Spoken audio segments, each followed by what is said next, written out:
স্বাগত ডেডলাইন ঢাকায়, আপনাদের সাথে আছি গোলাম কিবরিয়া। 5 জানুয়ারিকে সামনে রেখে অস্থির রাজনৈতিক অঙ্গন। দিনটিকে সামনে রেখে পাল্টাপাল্টি কর্মসূচি ঘোষণা করেছে আওয়ামী লীগ, বিএনপি। দিনটি এক দলের কাছে গণতন্ত্রের বিজয় দিবস, অন্য দলের কাছে গণতন্ত্র হত্যা দিবস। 5 জানুয়ারির রাজনীতি নিয়ে কথা হবে আজকে ডেডলাইন ঢাকায়। আজ আমাদের সাথে স্টুডিওতে আছেন আওয়ামী লীগের সাংগঠনিক সম্পাদক আহমদ হোসেন এবং লেখক ও সাংবাদিক মোজাম্মেল হোসেন মঞ্জু। স্বাগত আপনাদের। 5 জানুয়ারি নির্বাচনের আগে আহমদ হোসেন, আপনার কাছে আমি প্রশ্ন করতে চাচ্ছিলাম।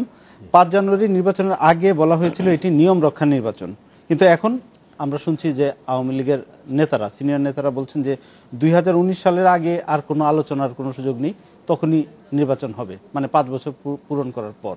সেদিন খালেদা জিয়া, বেগম জিয়া তার প্রেস কনফারেন্সেও কিন্তু একই অভিযোগ করেছেন যে এই নির্বাচনের পরপর আওয়ামী লীগের পক্ষ থেকে বারবার বলা হয়েছিল যে এটি নিয়ম রক্ষা নির্বাচন এবং আসুন আলোচনায় বসবো আমরা, আলোচনার সময় শেষ হয়ে যায়নি। ধন্যবাদ আপনাকে। ডেডলাইন, আপনার বক্তব্যের আলোকে বলতে হচ্ছে যে আজকে 5 জানুয়ারি নির্বাচন হয়েছে।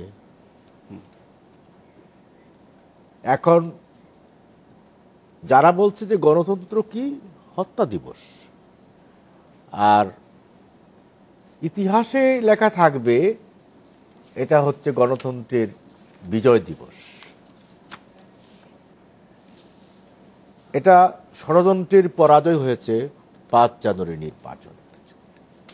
বোমা সন্ত্রাসের বিরুদ্ধে প্রতিবাদী চেতনার জয় হচ্ছে 5 জানুয়ারি। আমার একটা প্রশ্ন ছিল আপনার কাছে যে 5 জানুয়ারি নির্বাচনের পর বলা হয়েছিল যে আলোচনা হবে। আমি এই আলোকেই যাচ্ছি। আপনার প্রশ্নের উত্তরটা দিতে গেলে তো আমার পূর্বাপর ঘটনা থেকে বলতে হবে। এখন সংবিধান রক্ষা এবং সংবিধানের পথে যাত্রা, এটাই হচ্ছে গণতন্ত্রের মূল কথা। এখন যিনি বলেছেন বা গতকালকে সাংবাদিক সম্মেলন করে যিনি 7 দফা দিয়েছেন, 31 জানুয়ারি সাংবাদিক সম্মেলন, 31 জানুয়ারি বিএনপির নেত্রী, তো এই 7 দফাতে তিনি বলেছেন যে সংবিধান সংশোধন করতে হবে।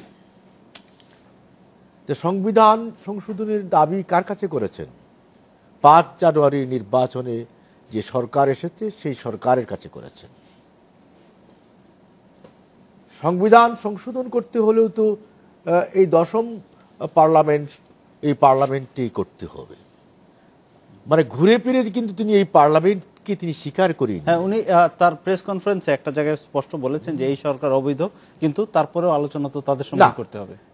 অবৈধ যাকে বললেন তার কাছে আমার দাবিদা উত্থাপন করলেন। এই যে ডাবল স্ট্যান্ডার্ড, সবিরোধী কথাবার্তা। আর আমার তো বিএনপি নেত্রীর কাছে তো আমার গভর্নমেন্টের রিকগনিশনের প্রয়োজন নেই।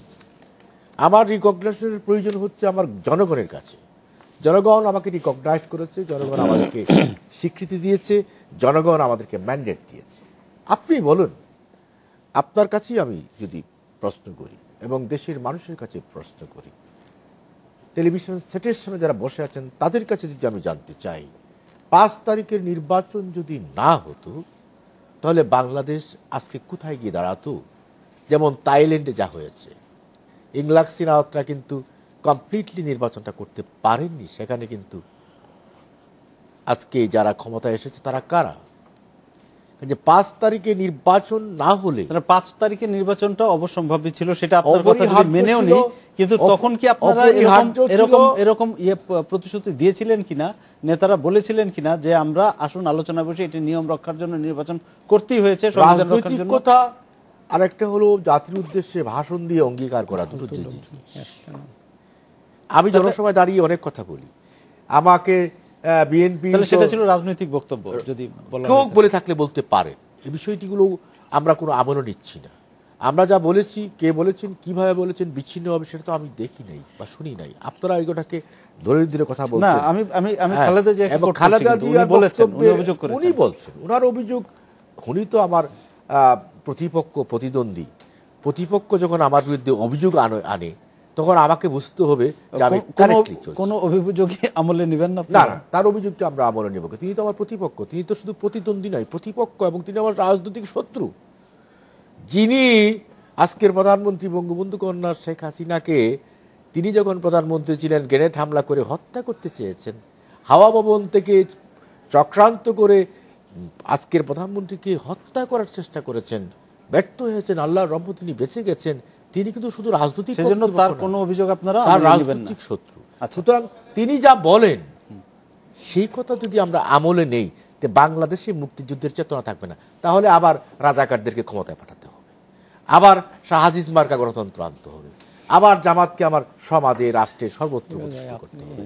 আবার খালেদা জিয়ার প্রেসক্রিপশনে তো প্রধানমন্ত্রী শেখ হাসিনা চলবেন না, খালেদা জিয়ার প্রেসক্রিপশনে তো আওয়ামী লীগ চলবে না। তাহলে আপনি এটা বলছেন যে এখন আর আলোচনার কোনো সুযোগ নেই, আপনারা আলোচনা করবেন না। তখন যদি আলোচনার কিছু বলে থাকেন সেটা আলোচনার ট্রেন তিনি ধরতে পারেন। আচ্ছা, বুঝতে পেরেছি। আমরা আবার ট্রেন চলে গেছে, আবার আসবো। আমি একটু মোজাম্মেল হোসেন মঞ্জুর কাছে যাচ্ছি।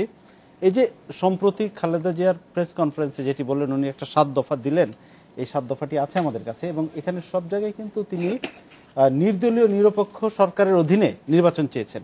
কোথাও আমরা এই 7 দফার যে 7টা পয়েন্ট, সেখানে কোথাও তত্ত্বাবধায়ক শব্দটি আমরা পাইনি, তত্ত্বাবধায়ক কথাটি নেই, নির্দলীয় কথা বলেছেন। এই যে একটা মানে একটা শব্দ থাকা না থাকা, এটা কি আপনি সিগনিফিকেন্ট মনে করেন কিনা, তত্ত্বাবধায়ক শব্দটি না রাখা? এর তাৎপর্য আছে, তবে খুব বড় তাৎপর্য নয়। সেটি হচ্ছে যে নোমেনক্লেচার ধরে যে শব্দটা কী হবে, তত্ত্বাবধায়ক। এখন তত্ত্বাবধায়ক আমাদের যে ব্যবস্থাটা ছিল সাংবিধানিক, সেটার নির্যাসও তো ছিল তাই যে নির্দলীয়, নিরপেক্ষ, এবং আরেকটা ছিল যে নির্দলীয় মানেই হচ্ছে যে রাজনৈতিক দলের সঙ্গে একটা বাজওয়ার্ড হয়ে গিয়েছিল আমাদের কানে। মানে এটা একটা, কিন্তু মনে হয় যে এইটুকু চিন্তার পরিবর্তন যারা দাবি করছেন বিএনপি তাদের হয়েছে, সেটি হচ্ছে যে গতবার 5ই জানুয়ারি নির্বাচনের আগে সুস্পষ্টভাবে বলতেন যে পঞ্চদশ সংশোধনীর আগে যে অবস্থায় ছিল সেই সরকার পুনর্বহাল করতে হবে। তার একটি ফর্মুলাও তিনি দিয়েছিলেন, যে ফর্মুলাটা খুব কার্যকর নয় বলে সমালোচনা হয়েছিল। এখন আমার মনে হয় যে এটিকে খুব বাস্তবোচিত তারাও মনে করছেন না। কাজেই ভবিষ্যতে যে নির্বাচনগুলো হবে, এবং এখন তারা খুব দ্রুতই একটা নির্বাচন চাচ্ছেন, 5ই জানুয়ারির নির্বাচনের মেরিটকে প্রশ্ন করে চাচ্ছেন, সেখানেও তারা চাচ্ছেন যে নির্বাচনকালে যেন একটি নির্দলীয় নিরপেক্ষ সরকার বা একটা প্রশাসন থাকে। সেইখানে কিছু কিছু সংশোধন যে তারা করতে কিছুটা সমঝোতায় যে তারা যেতে প্রস্তুত, তা তাদের ভাষা ব্যবহারের মধ্যে বোঝা যায়। এই 5 জানুয়ারি নির্বাচনের আগে শেখ হাসিনাও তো বলেছিল যে নির্দলীয় সরকারের কথা তিনি বলেছিলেন। তো পার্থক্য এটাই যে একজন নির্বাচিত ব্যক্তির অধীনে এই নির্দলীয় সরকারটা থাকবে, যিনি প্রধান হবেন তিনি একজন নির্বাচিত কেউ থাকতে হবে। আমার যতদূর মনে পড়ছে যে নির্দলীয় এই শব্দটার উপরও তারা তেমন জোর দেননি। সর্বদলীয় বলেছেন, মূলত বিষয় সর্বদলীয় সেটা আবার অন্য বিষয়। সর্বদলীয় তো তিনি একটা ফর্মুলা দিয়েছিলেন যে বিরোধী দল সরকারের দুটোর মধ্যে পার্থক্য কি খুব বড় কোনো বিরোধী দল না, এখানে বড় অবশ্যই বড় পার্থক্য। আপনার কি পঞ্চদশ সংশোধন এটা মনে নেই? হ্যাঁ, পঞ্চদশ সংশোধন সেটা যে ভিত্তির উপরে হয়েছিল, যে রায়ের উপরে, সেটি হচ্ছে যে বাংলাদেশের সংবিধান অনুযায়ী সেটা তো আপনি বললেন একদিনের জন্য অনির্বাচিত চেয়েছিলেন যে পঞ্চদশ সংশোধনের আগের অবস্থা পুনর্বহাল করতে। না, আমার কাছে শুনে নিন প্লিজ। সংবিধান সম্পর্কে উচ্চ আদালতের রায়টা হচ্ছে সংবিধান তত্ত্বাবধায়ক সরকারের সম্পর্কে ত্রয়োদশ সংশোধনী সম্পর্কে রায়টা হচ্ছে যে এটা সংবিধানের সঙ্গে সাংঘর্ষিক। কেন? বাংলাদেশের সংবিধানে কেন্দ্র থেকে শুরু করে, মানে রাষ্ট্রীয় পর্যায় থেকে শুরু করে ইউনিয়ন পরিষদ পর্যন্ত কোনো প্রশাসনিক স্তর একদিনের জন্যও অনির্বাচিত লোকের দ্বারা শাসিত হতে পারে না।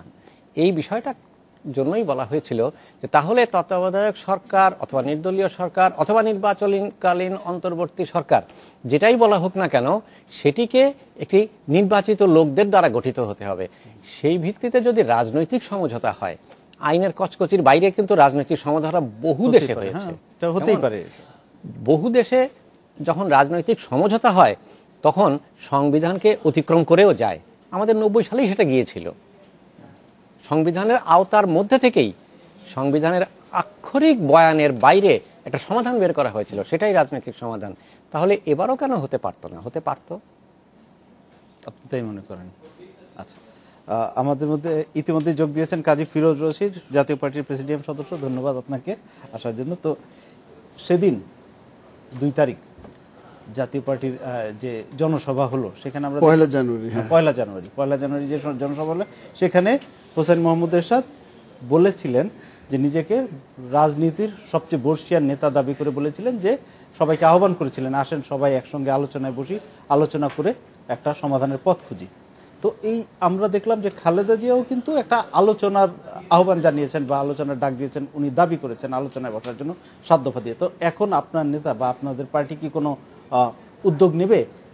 উদ্যোগের এখানে ধন্যবাদ সবাইকে। উদ্যোগের এখানে কিছু নেই, এটা হচ্ছে কি যে আপনারা তো সরকারেও আছেন, বিরোধী দলেও আছেন, আপনাদের আমরা পার্লামেন্টে আছি, পার্লামেন্টের বিরোধী দল হিসেবে আসছি, সরকারের মন্ত্রী আছে। আমরা খুব স্পষ্টভাবে বলতে চাই যে আপনি যে উদ্যোগটা নেবেন কখন নেবেন। এই সমস্ত 7 দফা ম্যাডাম জিয়া দিয়েছেন, এগুলো তো নির্বাচনমুখী একটা দফা, তাই না? তো নির্বাচন এখনো 4 বছর দেরি আছে।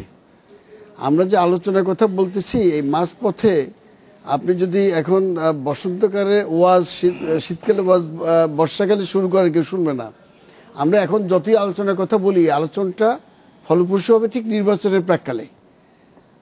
আগামী 4 বছর পরে যে নির্বাচনটা আসবে তার 6 মাস আগে থেকে যদি আমরা উদ্যোগ নেই তাহলে এটা কামিয়াব হবে। এখন তো কেউ কেউ কথা শুনবে, যার যার দফা নিয়ে নামবে, তাদের জনগণকে সম্পৃক্ত করার চেষ্টা করবে।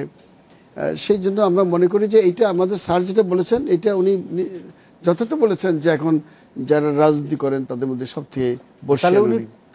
কোন আলোচনার কথা বলছেন, কোন সংকট নিরসনের কথা বলছেন? সব সংকটের জন্য একটি সময় দরকার, একটি সময় এবং সুযোগ দরকার। ঠিক এখন হচ্ছে কি, এই সরকারে 1 বছর হয়েছে, নির্বাচনে বাকি আছে 4 বছর। এখন আপনি আলোচনা করতে যাবেন কিসের ভিত্তিতে, নির্বাচনটা কবে হবে সেটা কি ঠিক করেন? ওনারা তো বলতে চাচ্ছেন, বিএনপি বলতে চাচ্ছেন যে এই নির্বাচনই বৈধ না, এক্ষুনি আরেকটি নির্বাচন দিতে হবে। সেই কারণে আলোচনাটা এই মুহূর্তে ফলপ্রসূ হবে না। যে এইভাবে করতে করতে যখন 4 বছর পার হয়ে যাবে তখনই আলোচনা। আপনারা যখন মনে করবেন যে আলোচনার সময় হয়েছে তখন আমরা আলোচনা করবো না, তারা 2 দল মনে করতে হবে আমাদের। আমরা তো একটা প্রস্তাব দিছি, এই 2 দলই এগিয়ে আসবেন যখন নির্বাচনটা খুব কাছাকাছি এসে যাবে। সেই নির্বাচন হচ্ছে আরো 4 বছর পরে। শুনেন, একটি সরকারের পতন কিভাবে হবে, 3টি জিনিস হতে হবে। একটা গণ আন্দোলন, গণবিস্ফোরণ, আরেকটি হচ্ছে নির্বাচন, নির্বাচনের সরকারের পতন হয়, আরেকটি সামরিক অভ্যুত্থান। এখন এইটা গণ আন্দোলনের কোনো আলামত নেই, সামরিক অভ্যুত্থান দেশে কখনো হবে না, কারণ সামরিক বাহিনী তারা দেশ সেবা এমনি কাজ করতেছেন, যথেষ্ট কাজে তারা সম্পৃক্ত। আমাদের এখন পদ্মা সেতু হচ্ছেন, এইটাও দেখেন সামরিক বাহিনী তত্ত্বাবধানে হচ্ছে। অতএব এখন আছে একমাত্র নির্বাচন। নির্বাচনের জন্য একটি সময় দরকার। একটি নির্বাচন হয়ে গেল এবং কি সংঘাতময় সেই নির্বাচন আমরা শেষ করলাম। আপনি কি আরেকটি নির্বাচন এখন 6 মাসের মধ্যে করবেন? এটা এই জাতি সম্ভবই না, এত অর্থ করি এবং সম্পদে নষ্ট করে। আমরা চাই যে 4 বছর পর যে নির্বাচনটা হবে, ম্যাডাম জিয়া যে প্রস্তাবগুলো দিয়েছেন একদম যথার্থ, এগুলো নিয়ে এখন থেকে। তবে এই প্রস্তাব নিয়ে আলোচনার সময় এখনো আসেনি বলে আপনি মনে করেন? যে আমরা একটা বিরতি নিয়ে আবার আসবো আপনার কাছে আলোচনার পর। নিচ্ছে একটা বিরতি, সাথেই থাকুন।